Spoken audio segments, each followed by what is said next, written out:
All right, we back with Brother Gaines, and here's the thing. So we got to talking about something right before the end of the third segment, technically. Sorry about all the segments, but I'm running this off of a phone, off of a camera that's on a phone. So if y'all just be a little bit more patient with me until I get all this set up, we'll get a real camera and we'll be able to run for hours. But right now I got to be cognizant of my equipment. I'm not out here talking about I'm CBS and BET. However you got to do it. Let's get it. It's good. Yeah, so the last question I have for you, because you are dead ass on this. You won't let up off of having your people be homeowners and not renters. You have gone from thinking about affordable housing to home ownership in just the 2 years that I've known you. And in going forward in politics and knowing that the growth of your city is going to mean better for your city, you also want it to mean better for the citizens of Ypsilanti and not just developers and transients. You want it for the citizens of Ypsilanti. So what do you have in order? Because we got to get to 101 right now. I believe we at the 101 stage. You as a 33-year-old man, me even as a 50-year-old man, we've got to get people focused on home ownership as the first level of generational wealth. What do you have in place, and what do you project to put in place once you get sworn in and January 1st comes here and your councilman gains for the citizens of Ypsilanti to start looking towards home ownership? Great question. I want to say first. Thank you. Pretty much the way I set it up is with this Team Southside thing we got going and the project we created, renter inclusion but not homeowner exclusion project. I know it's kind of long, but hey, it's got a nice swing to it.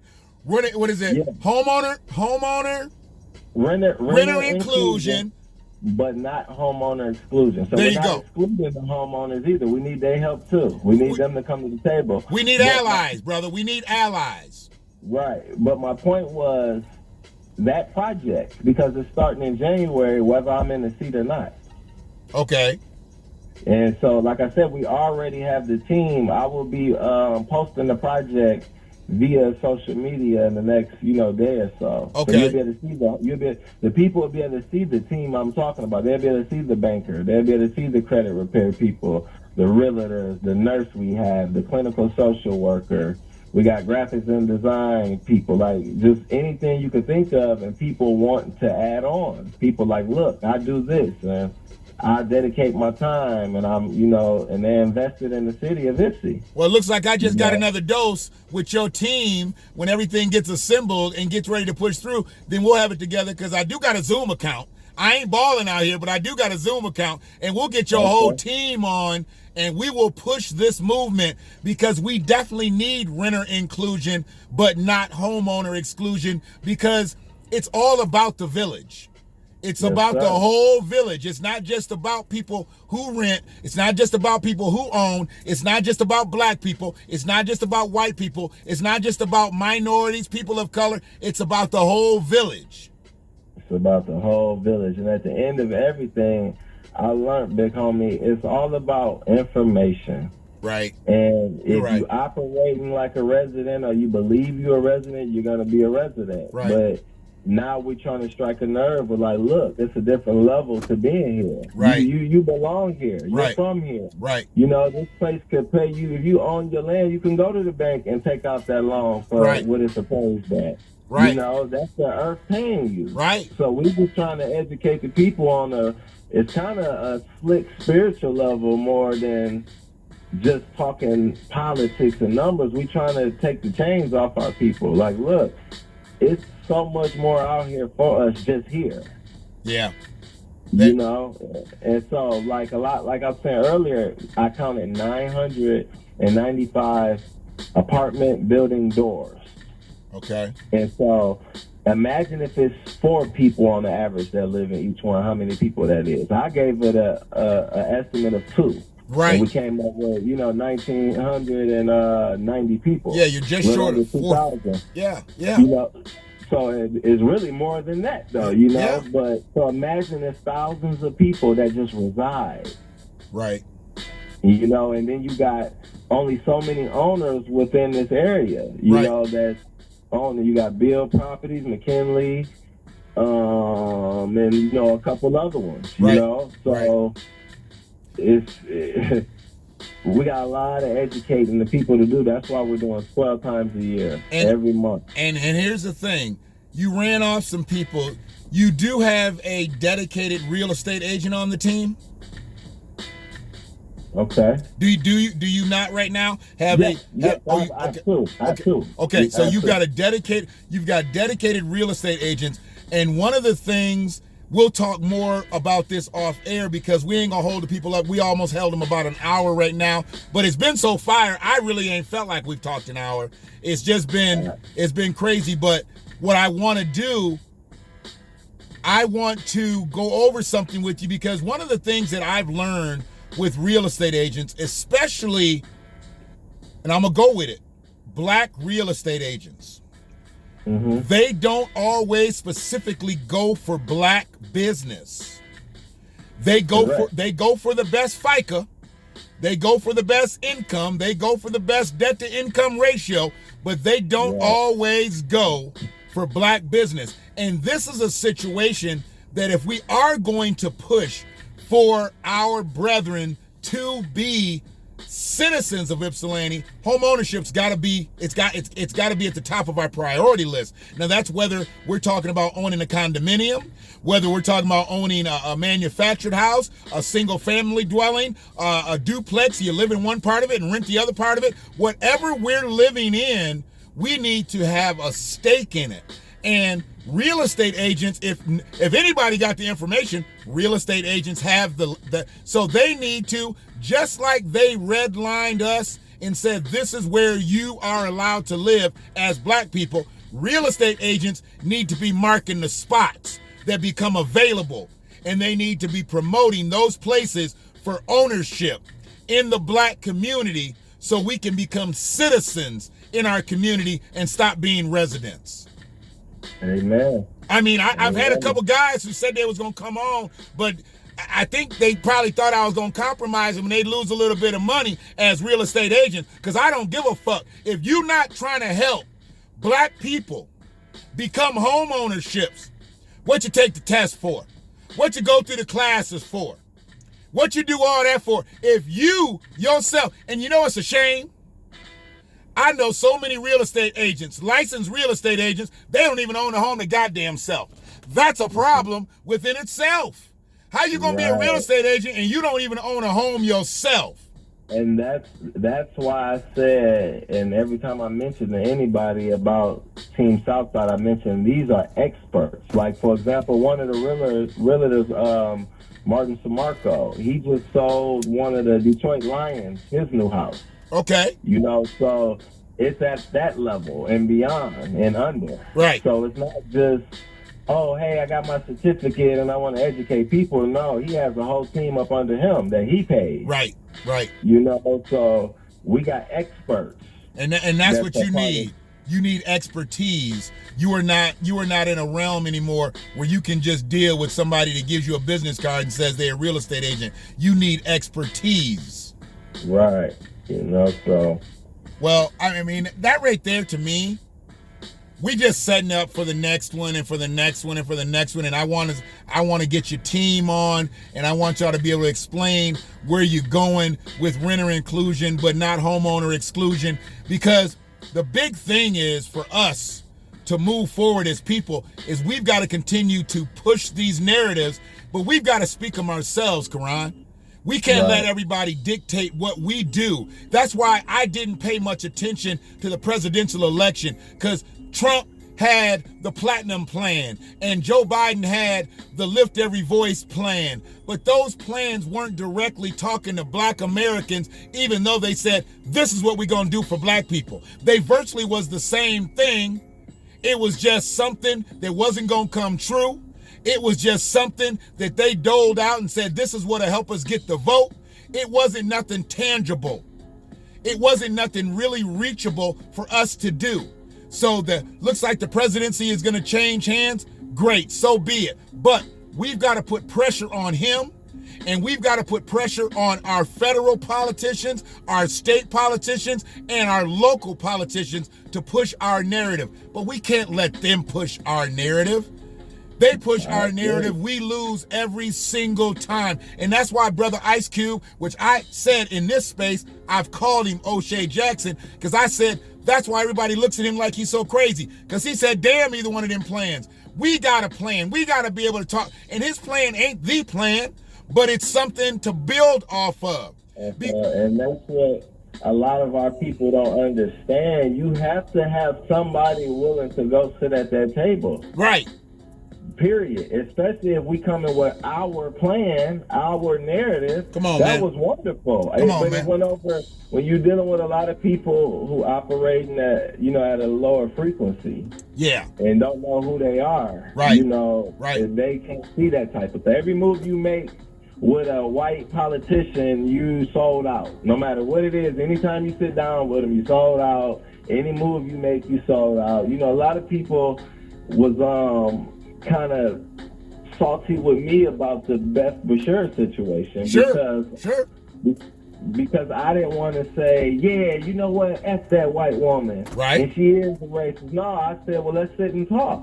Right. Because this is what people fail to realize. For us to have a white racist mayor, it had to be white racist people voting her in. Yeah. So to get her to just cancel her out and she's willing to sit and talk, it could have brought a lot of other people out of the woodworks that are sit and talk, and then we could have probably really made some real tangible changes. Right. But that type of universal conversation goes over our people's head. They don't want to hear that. They want to pick a side. Right. And say, and I'm like, look, I'm on our side. Right. That's why I was sitting with her from the beginning, trying to get some resources and make sure during this gentrification process, because it's gonna happen. It's already happened. It's inevitable. Like I said, it's inevitable. It's already happening.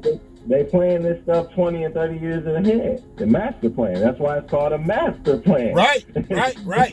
and I did not know, and I did not understand originally, but I said, you know what? This is actually kind of strategic that he's not running for the hills away from her.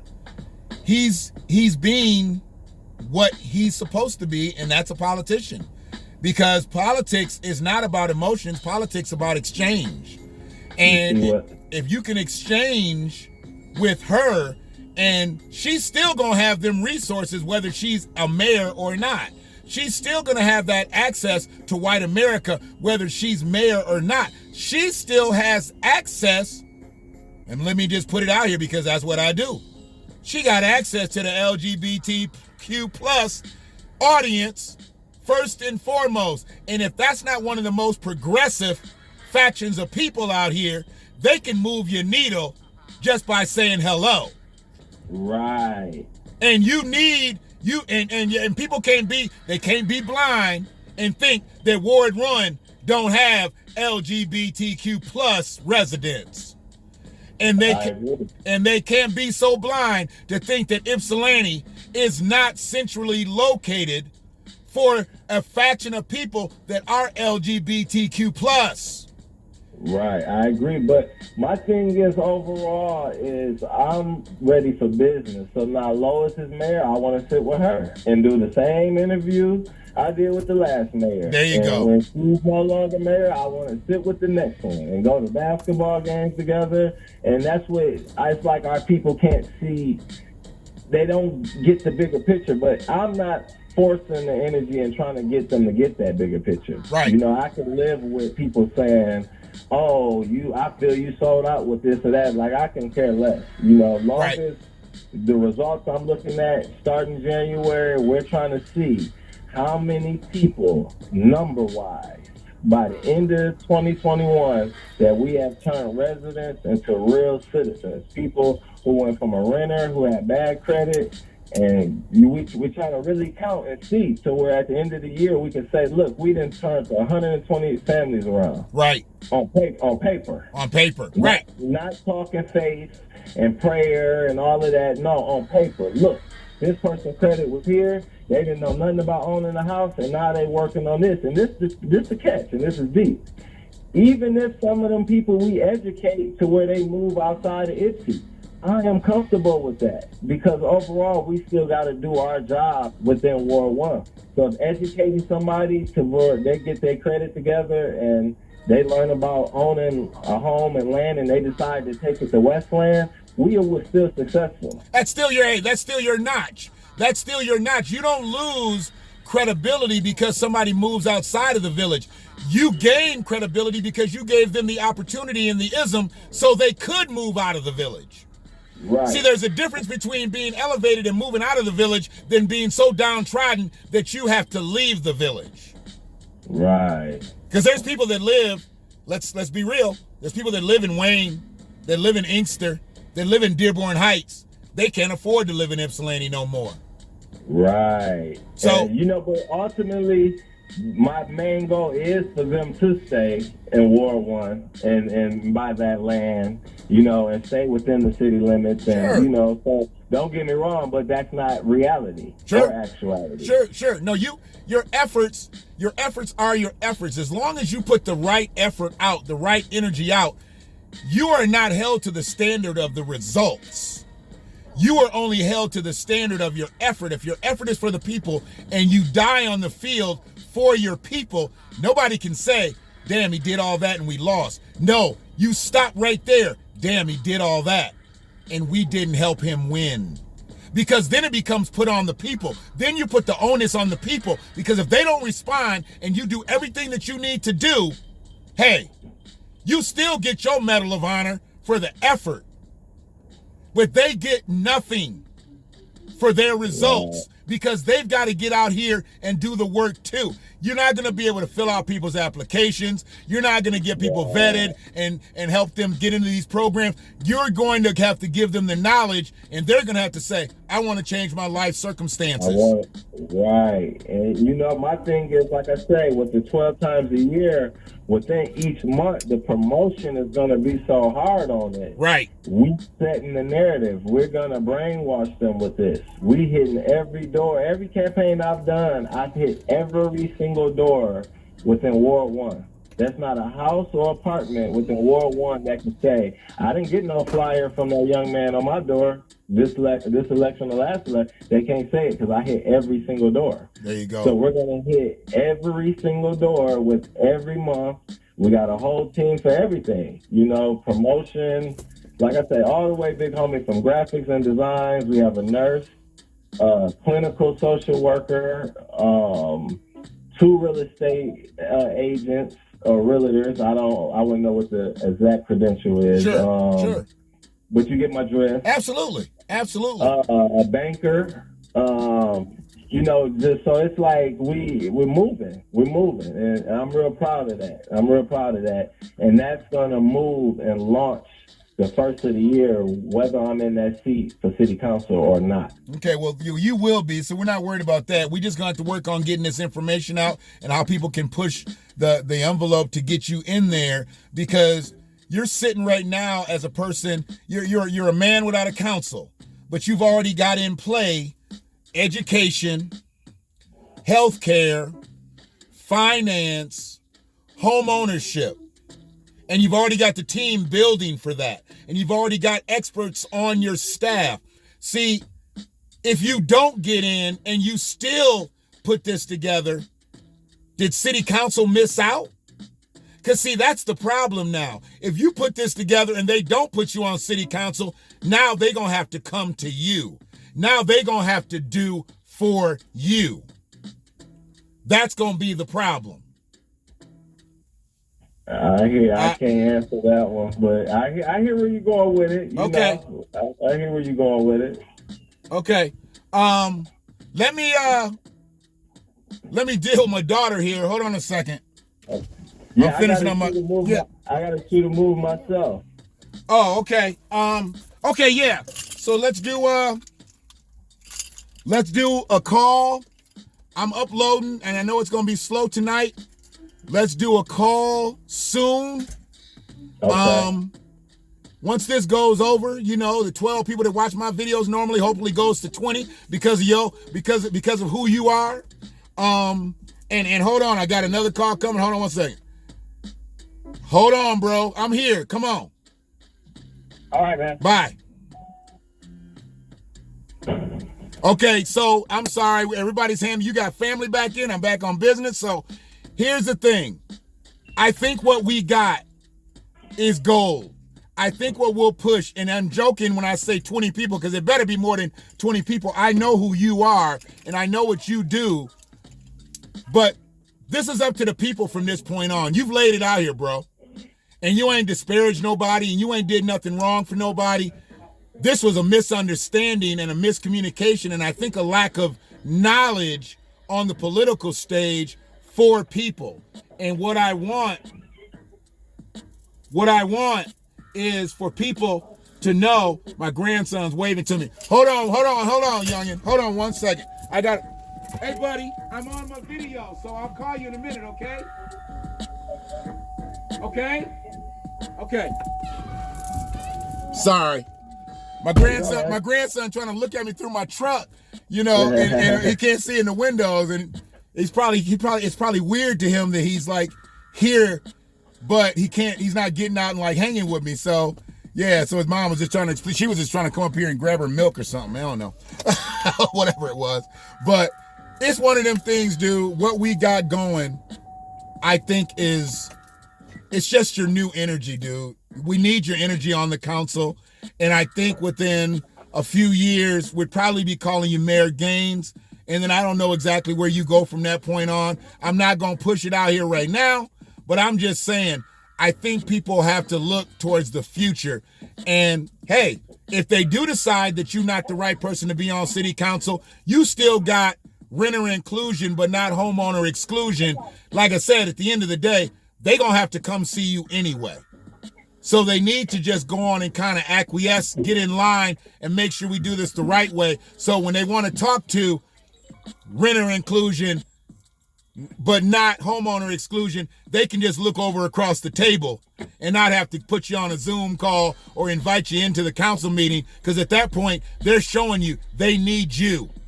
You're not a part of the team, but they need you. And at that point, the way I look at it, you are the team. You are the team. I mean, so you keep doing what you're doing. Your energy is ridiculous. You stay positive. It's tough out here, bro. It's tough out here. Brother. I know, brother. You're a father of 6. You said it at the beginning of the interview. And you handling this. You handling your shit. You running to your kids, not away from them.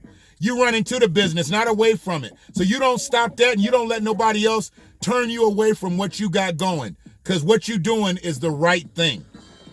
You're doing the right thing. I appreciate you, and thank you for the interview. Hey, man, I appreciate you coming on. I'm a black man, and I watch shit, and I've been watching you since 18, and you ain't disappointed me one bit. And I'm proud to say, hey, I'm in that faction with you now. I'm in that faction with you. Thank you, big homie. Yes, sir. I'll talk to you soon, and take care of them babies. Yes, sir. One love. One love.